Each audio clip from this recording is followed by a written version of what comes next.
En lo más profundo de la selva de Quintana Roo, donde el aire es tan denso que se puede mascar y el eco de los monos aulladores se mezcla con el zumbido incesante de los insectos, cuenta la leyenda que los aluxes, los dueños originales del monte, vigilan cada palmo de tierra. Son espíritus guardianes que no toleran la arrogancia de los hombres. Pero para Leo, un arquitecto ahogado por las deudas de la Ciudad de México, eso era solo historia antigua, un cuento folclórico que su abuelo Maya, un hombre al que apenas recordaba, solía susurrar. Una superstición conveniente para mantener alejados a los curiosos del terreno que acababa de heredar. Hasta que la llegada de las excavadoras y un contrato millonario con un consorcio hotelero le obligaron a encarar la verdad que sus abuelos protegían con un silencio sagrado. ¿Sería posible que las advertencias antiguas fueran reales? ¿O habría un secreto mucho más humano y quizás más peligroso detrás de la leyenda? Antes de revelaros lo que realmente se escondía bajo la densa vegetación de aquel ejido, comenta aquí si en tu tierra existe alguna leyenda que cuenten los mayores y suscríbete al canal Raíces y Secretos para no perderte historias que rescatan nuestras raíces y los misterios que guardan. El ejido era un mundo aparte, un último reducto de memoria anclado a pocos kilómetros de los gigantescos resorts de la Riviera Maya, cuyo ruido sordo de construcción a veces era arrastrado por el viento como un mal presagio. Aquí, los caminos eran cicatrices de tierra roja que se perdían entre ceibas monumentales, árboles sagrados que parecían sostener el cielo con sus ramas. El corazón de la comunidad era un cenote de aguas tan cristalinas que se decía que eran una ventana al Xibalbá, el inframundo maya.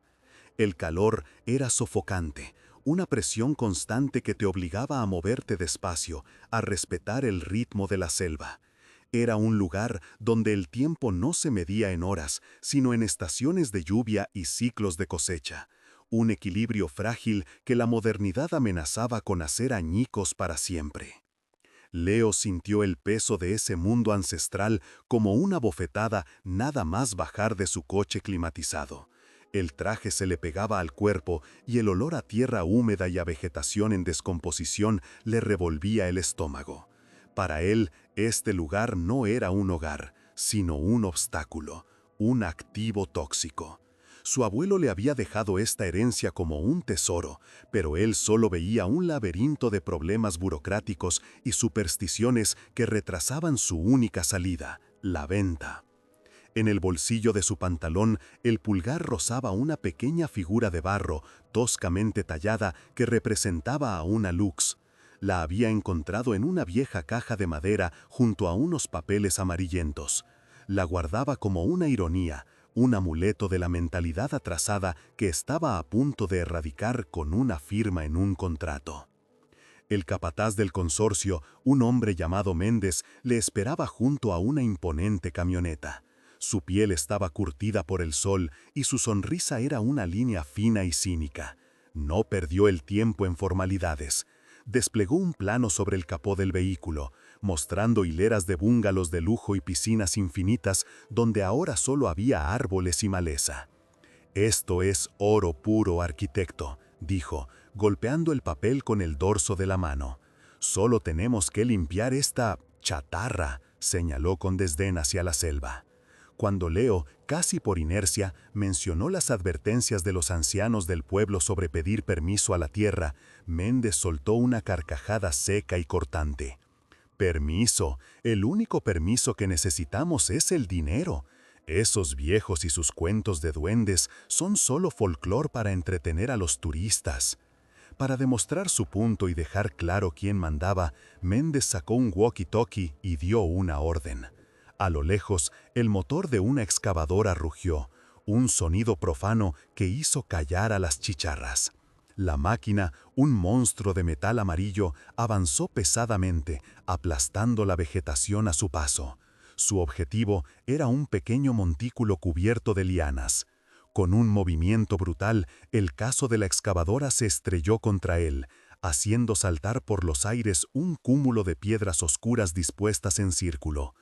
Era un pequeño altar casi invisible, donde durante generaciones los locales habían dejado ofrendas de sacá para apaciguar al guardián de la tierra.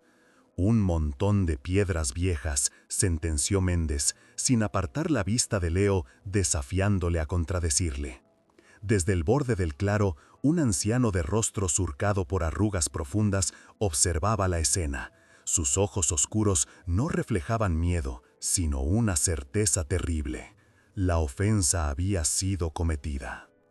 El anciano, cuyo nombre era Hilario y cuya piel parecía un mapa de la tierra que pisaba, se acercó con una lentitud ceremonial. No levantó la voz, pero sus palabras cayeron con el peso de sentencias antiguas. «Han ofendido al guardián», dijo, en un español cadencioso mezclado con la musicalidad del maya. Esa no era una pila de piedras, era su casa, el lugar donde se le pide permiso para tocar el monte. Sin su venia, la tierra se cierra, no les dejará construir.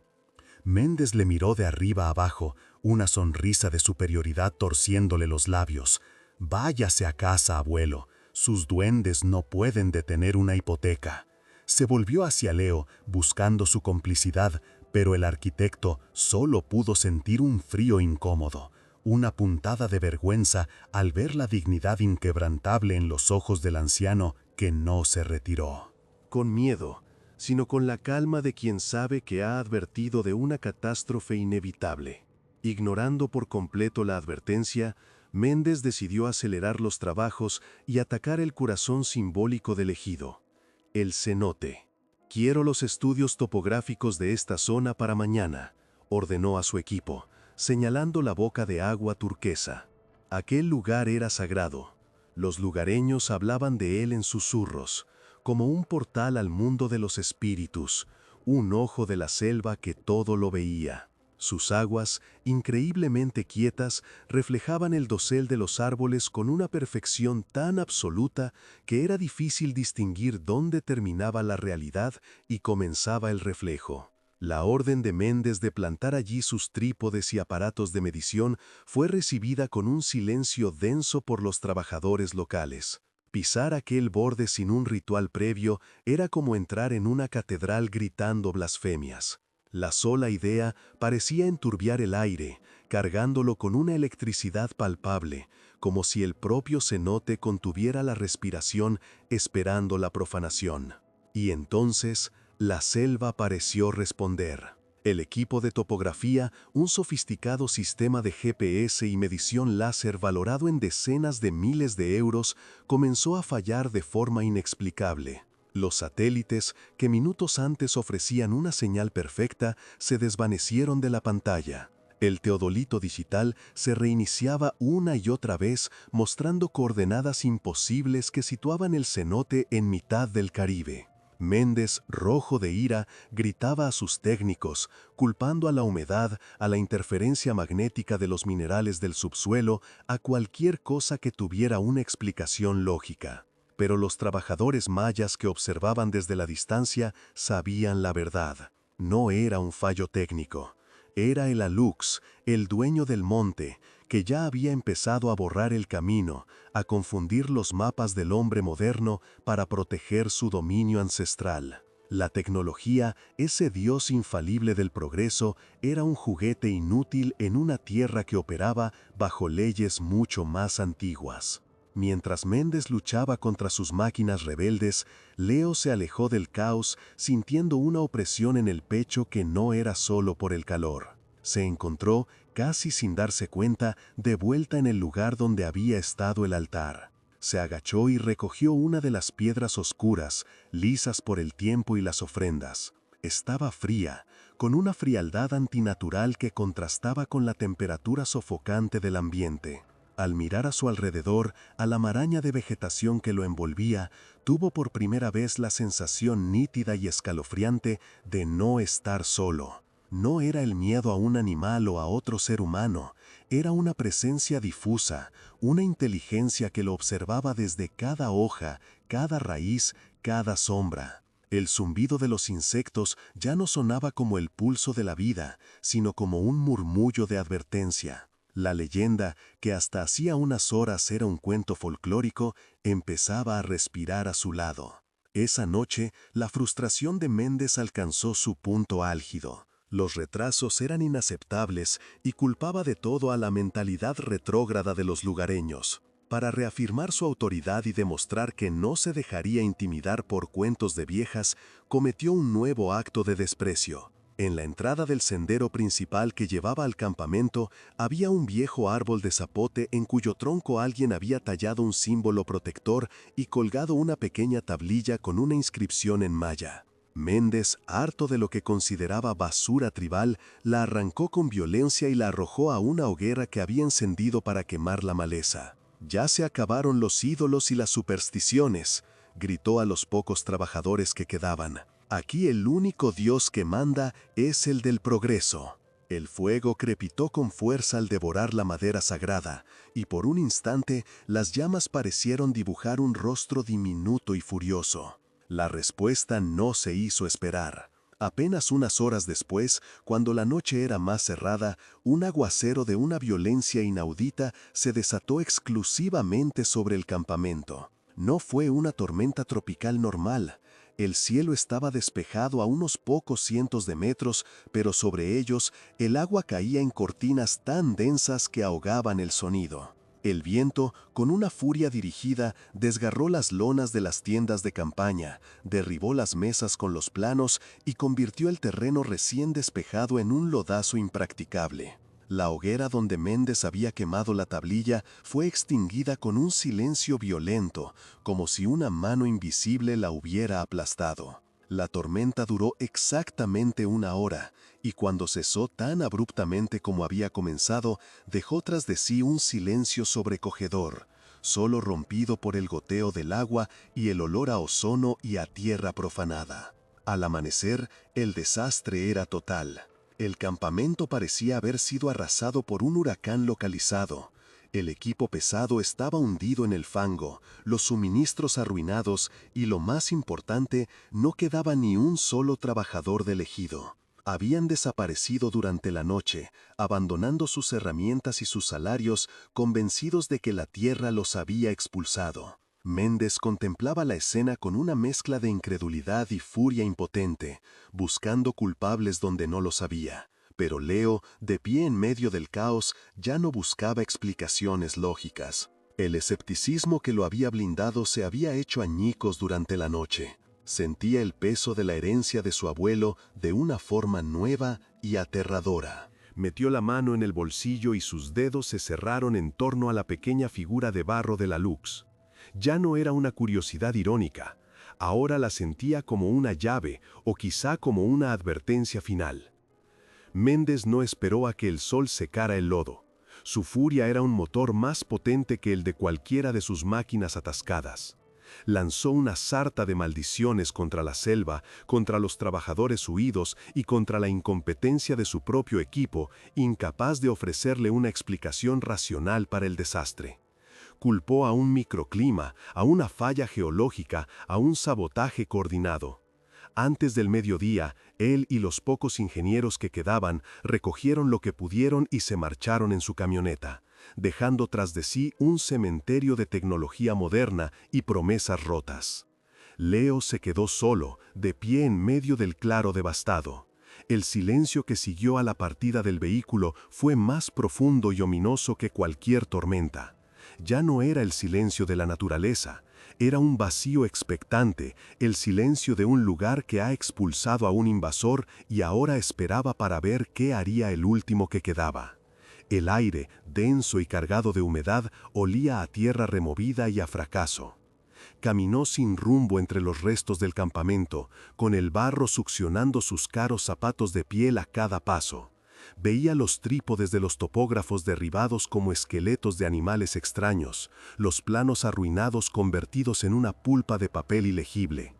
Todo aquello que representaba su escape, su futuro, ahora era basura. Y en su mente la causa de todo tenía una forma concreta, una imagen que no podía sacudirse.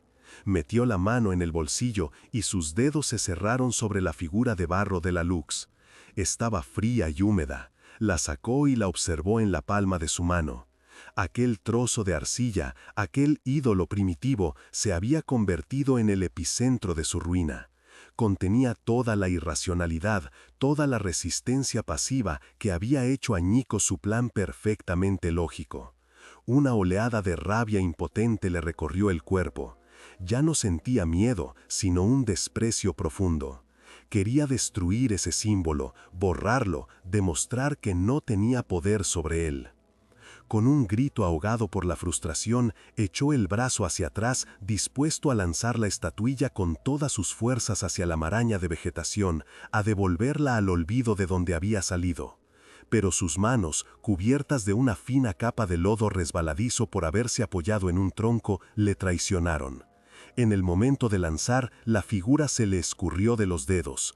No voló en un arco triunfal hacia la selva, sino que cayó torpemente a sus pies, con un chasquido seco y definitivo.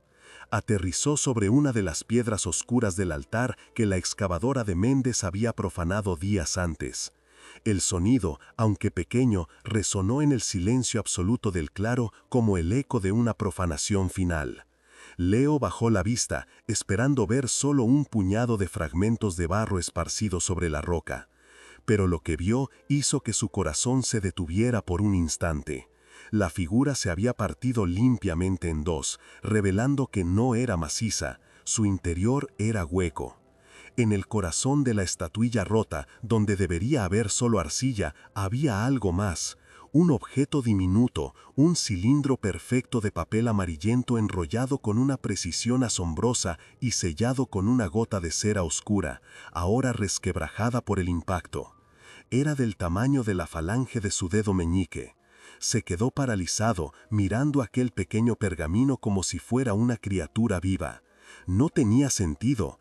¿Quién se tomaría la molestia de esconder algo tan elaborado dentro de una figura de barro tan tosca? Se arrodilló lentamente, el lodo manchando las rodillas de su pantalón. El mundo a su alrededor pareció desvanecerse, el zumbido de los insectos, el goteo del agua desde las hojas, todo se silenció. Solo existían él, los restos de arcilla del guardián del monte y el secreto imposible que acababa de vomitar. Era una invitación directa del pasado, una que ya no podía ignorar. Con manos que temblaban visiblemente, recogió el pequeño rollo. El papel era quebradizo al troque, casi etéreo, y olía a tiempo, a polvo y a algo vagamente dulce y resinoso, como el copal quemado en las ceremonias que había visto de lejos. Con la uña terminó de romper el sello de cera, que se deshizo en un polvillo negro. Desenrolló el pergamino con un cuidado infinito, temiendo que se desintegrara entre sus dedos. La escritura era fina, caligráfica, pero con una urgencia palpable en algunos trazos. La tinta, de un color sepia desvaído por los años, cubría la pequeña superficie del papel. No era un mapa del tesoro ni un conjuro místico, como una parte de su mente había empezado a fantasear.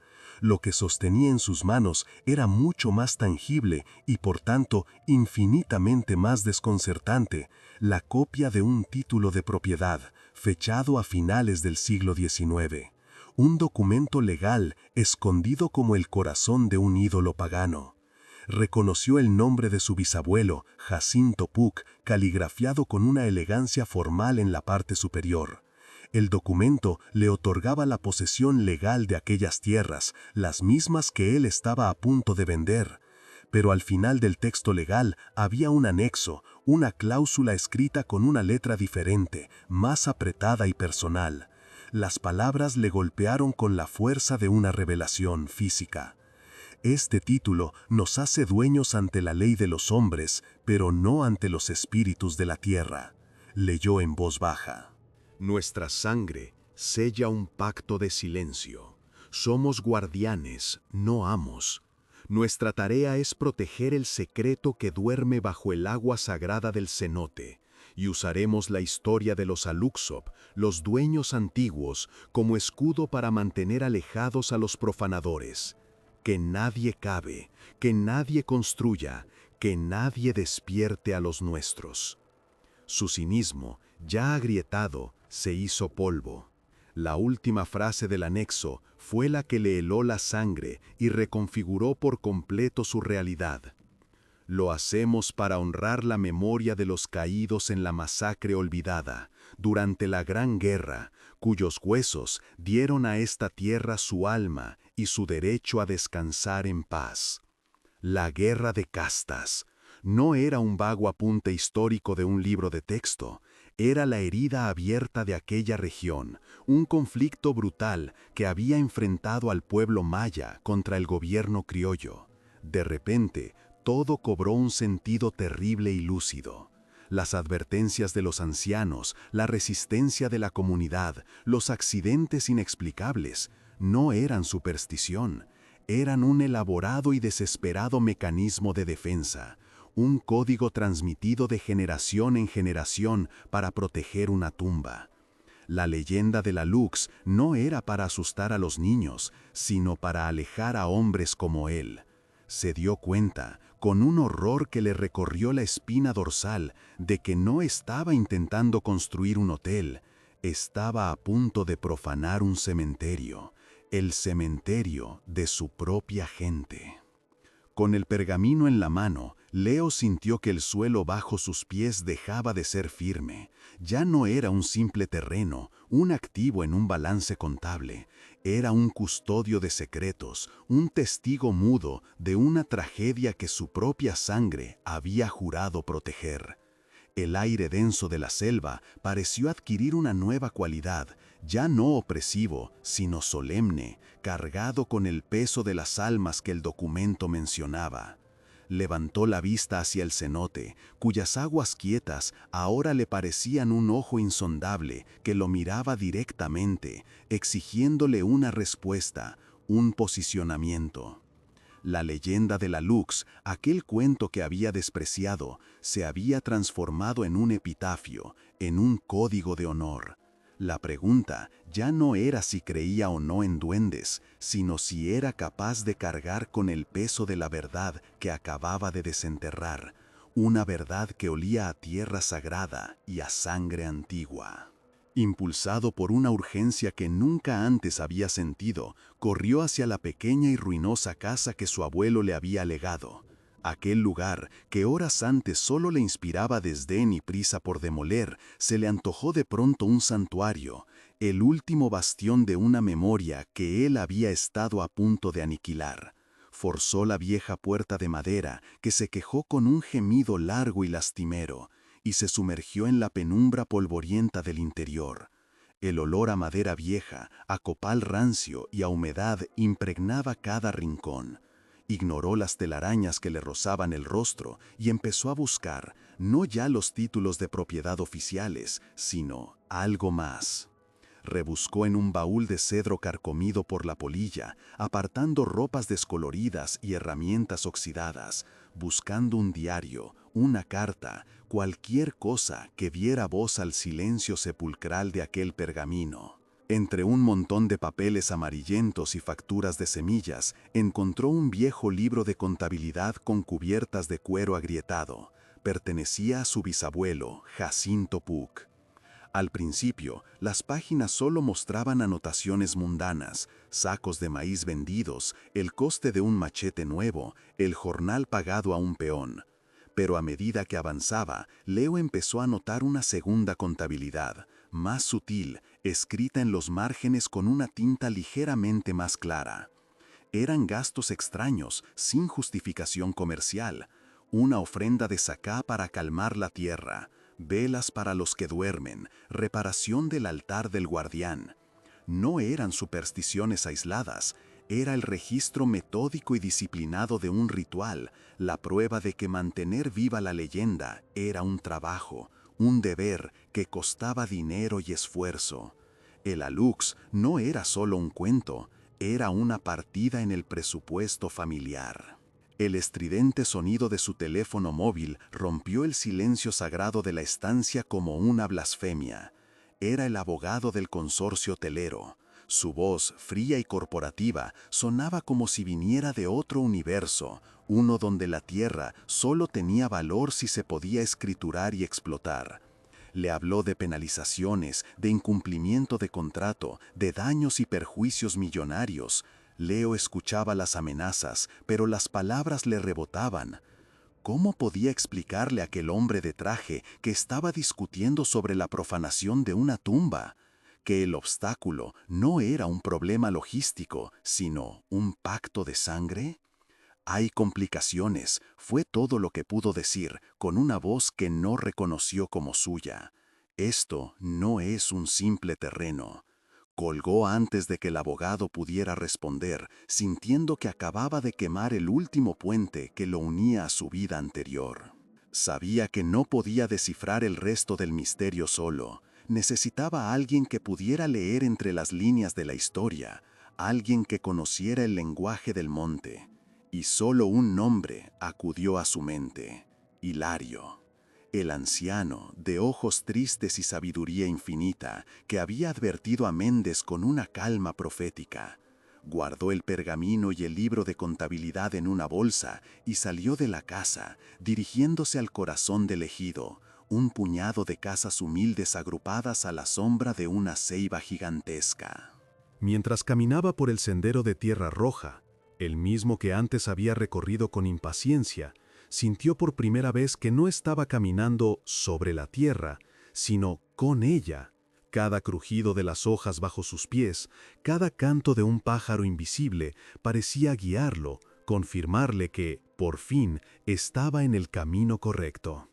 Encontró a Hilario sentado en un taburete bajo el porche de su casa, tejiendo una hamaca con movimientos lentos y precisos que parecían contener la paciencia de siglos. El anciano levantó la vista cuando Leo se acercó, y en su mirada no había sorpresa, sino una especie de resignada expectación, como si lo hubiera estado esperando toda la vida. Leo se detuvo frente a él, sin saber qué decir. Las palabras de la ciudad, las excusas, las explicaciones lógicas se le antojaron inútiles y vacías.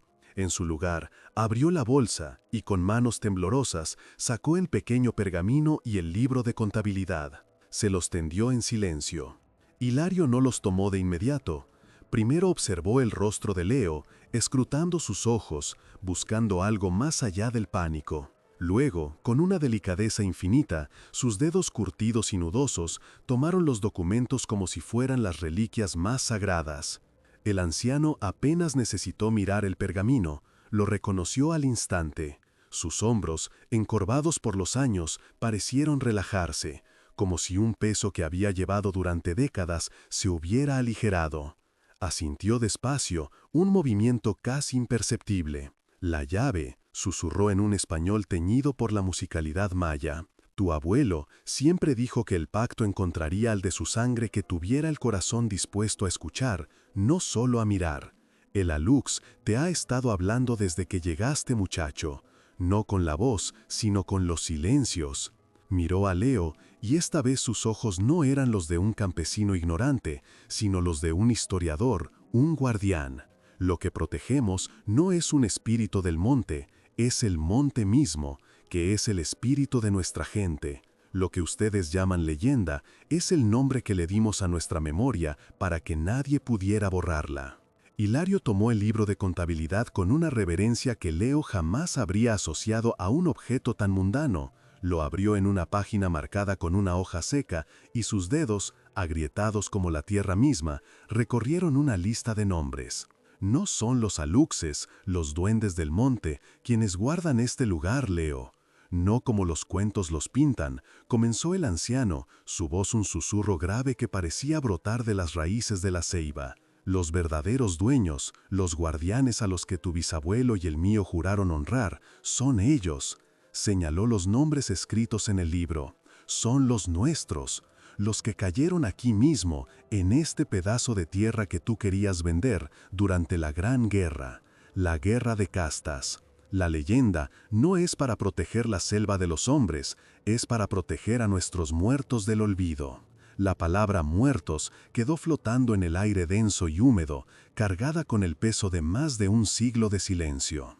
El anciano continuó tejiendo la historia con la misma paciencia con la que tejía su hamaca, cada palabra un nudo que ataba el presente al pasado más doloroso. Nuestros tatarabuelos no eran grandes guerreros, sino campesinos que se negaron a ser esclavos en su propia tierra.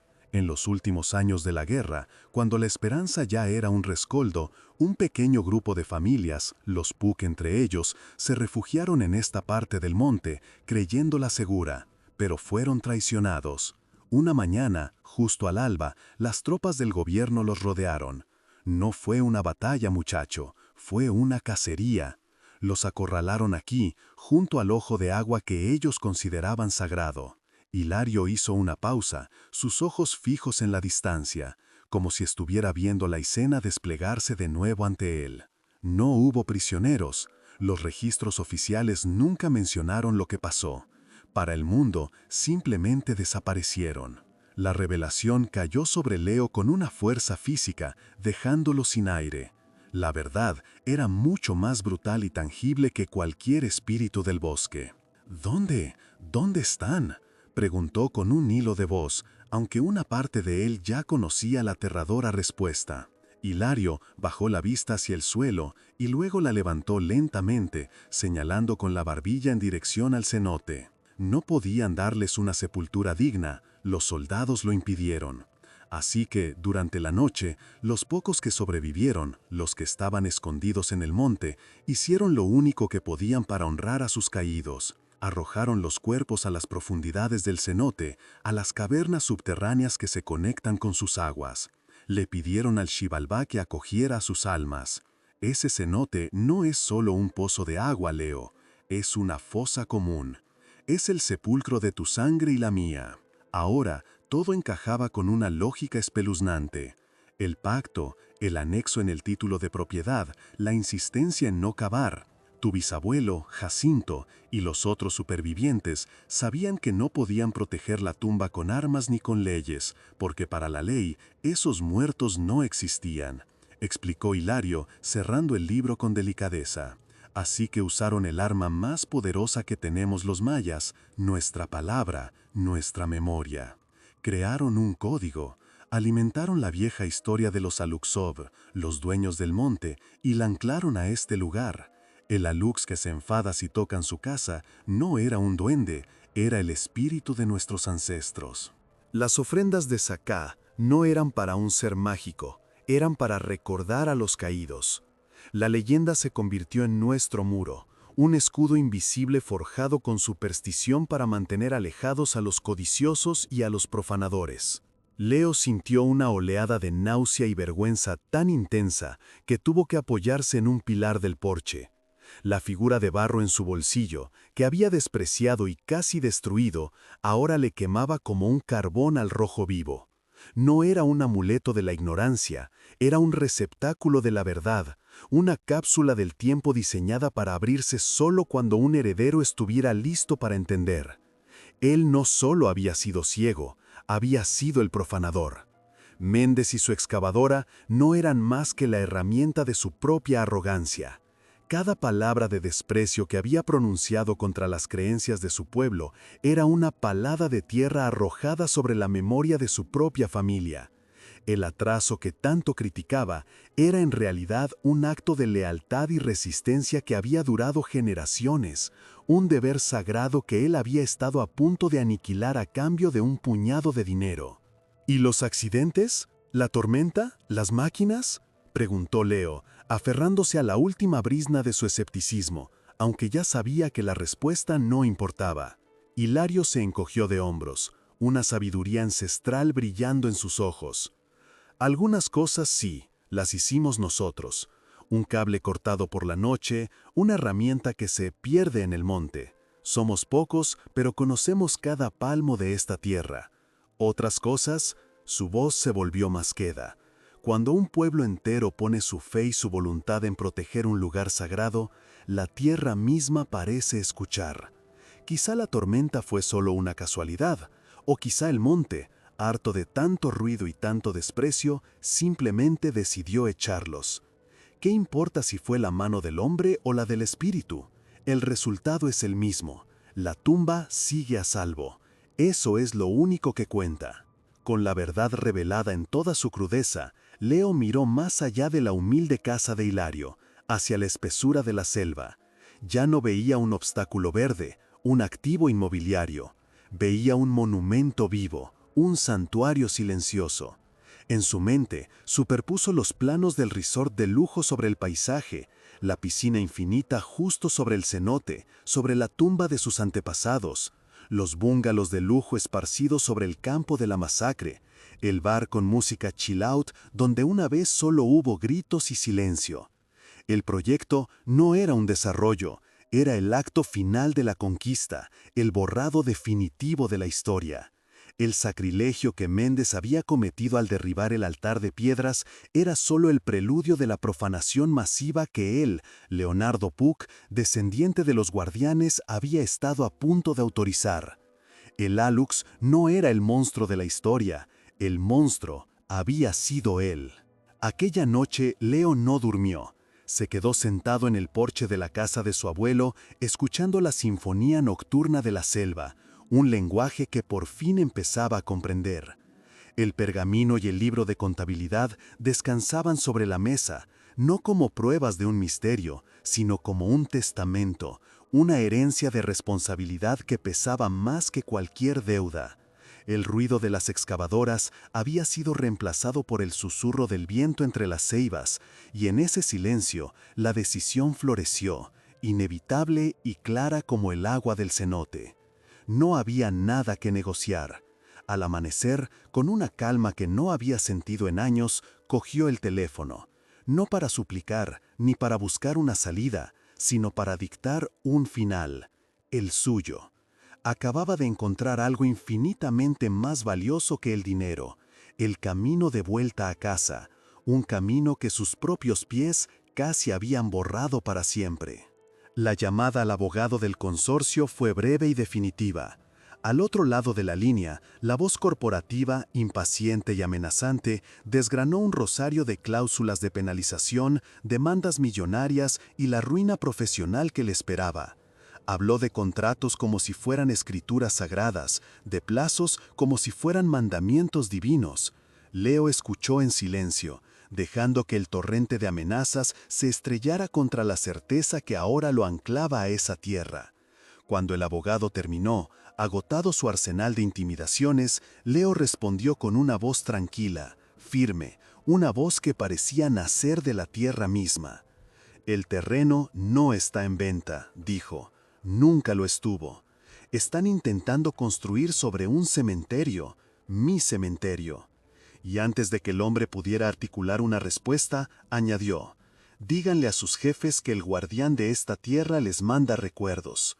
Colgó y con ese gesto no solo rompió un contrato, sino que aceptó el pacto que su sangre había sellado un siglo atrás. Su decisión corrió por el ejido como el agua tras la lluvia.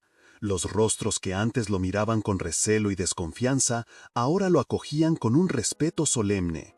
Hilario y los otros ancianos lo invitaron a sentarse con ellos bajo la gran ceiba, y por primera vez no le hablaron con acertijos ni advertencias, sino que compartieron con él las historias completas, los nombres, las fechas, los dolores. Le entregaron la memoria oral de su pueblo, un tesoro custodiado en susurros durante generaciones. Juntos redactaron un documento, no para vender, sino para proteger. Usando el viejo título de propiedad de Jacinto Puch como piedra angular, iniciaron el largo y arduo proceso legal para declarar el ejido como santuario histórico y cementerio ancestral. Leo, el arquitecto que había venido a demoler el pasado, se convirtió en el arquitecto de su preservación, usando sus conocimientos no para levantar muros de hormigón, sino para construir un baluarte de memoria. Los meses que siguieron fueron una extraña inversión de su plan original. En lugar de camiones cargados de materiales de construcción, llegaron arqueólogos e historiadores que, con pinceles y un respeto casi religioso, confirmaron lo que la tradición oral ya sabía. El cenote fue declarado intocable, un sitio sagrado de descanso eterno. La pequeña casa de su abuelo, en lugar de ser reducida a escombros, fue restaurada por manos de la comunidad. Sus paredes, antes testigos del olvido, se cubrieron con copias de los documentos, fotografías antiguas y los nombres de los caídos en la masacre rescatados del viejo libro de contabilidad. El lugar no se convirtió en un resort de lujo para turistas anónimos, sino en un pequeño centro de memoria viva.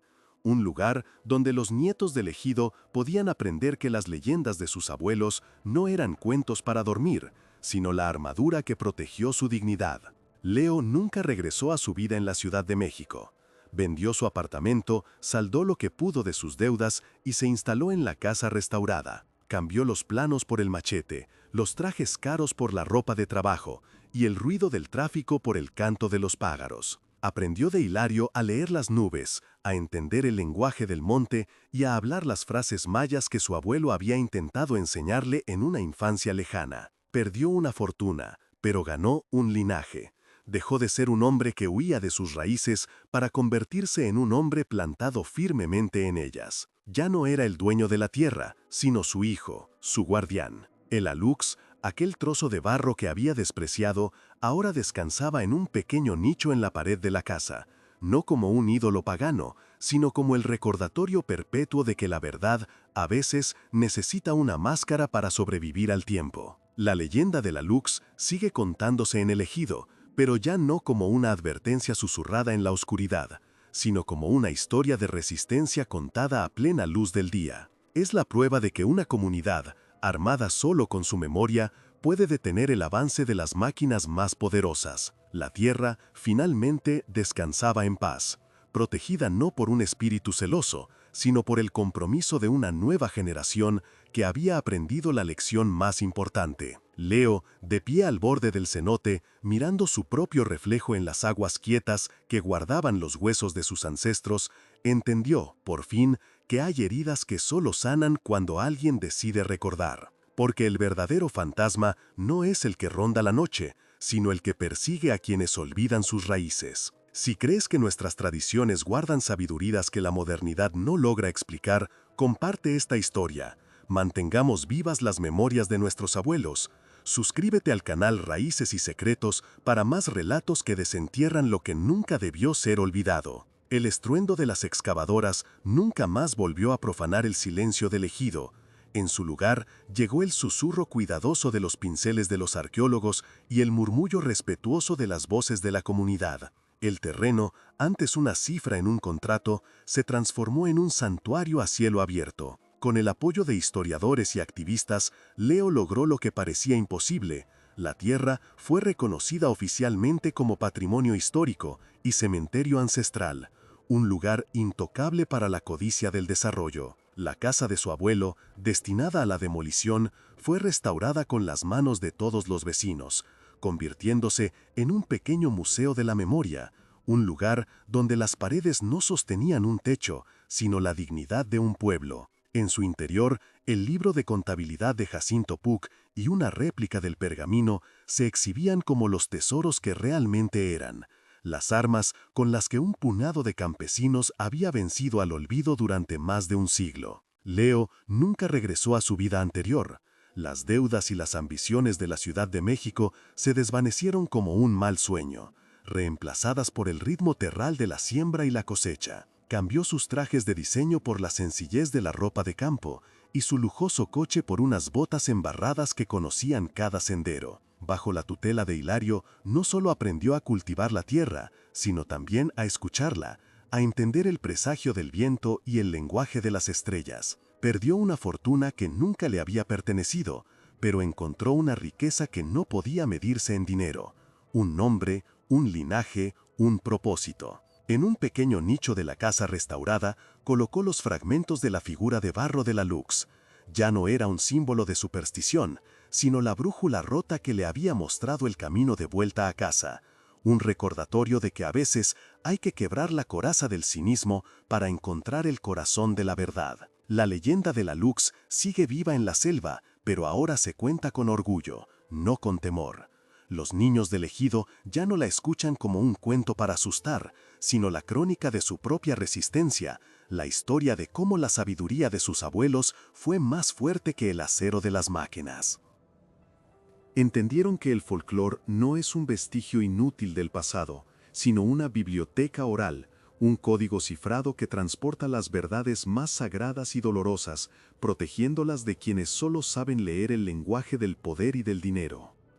El alux se convirtió en el símbolo de su victoria, la prueba irrefutable de que la memoria, cuando es defendida por una comunidad unida, es una fuerza de la naturaleza tan real y poderosa como la selva misma, capaz de confundir los mapas de los invasores y de proteger a los suyos con una lealtad que trasciende el tiempo. De pie al borde del cenote, cuyas aguas sagradas ahora reflejaban un cielo en paz, Leo ya no veía el rostro de un extraño, sino el de sus propios ancestros. No sentía el vacío de un lugar olvidado, sino la plenitud de un hogar reencontrado. Cada murmullo de las hojas, cada eco proveniente de las profundidades de la tierra, era una voz que lo acogía, que le confirmaba que su decisión no había sido un sacrificio, sino una liberación. Había llegado a ese lugar buscando una salida a sus problemas, y en su lugar había encontrado una entrada a su verdadera identidad.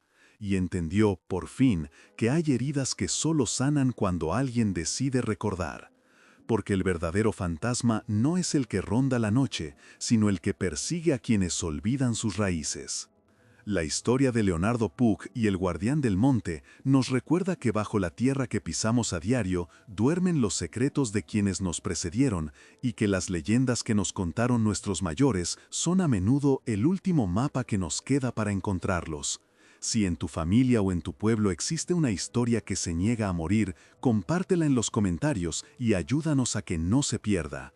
Mantengamos encendida la llama de nuestra memoria colectiva. Suscríbete al canal Raíces y Secretos para descubrir más relatos que desentierran lo que nunca debió ser olvidado y que nos recuerdan una y otra vez de dónde venimos.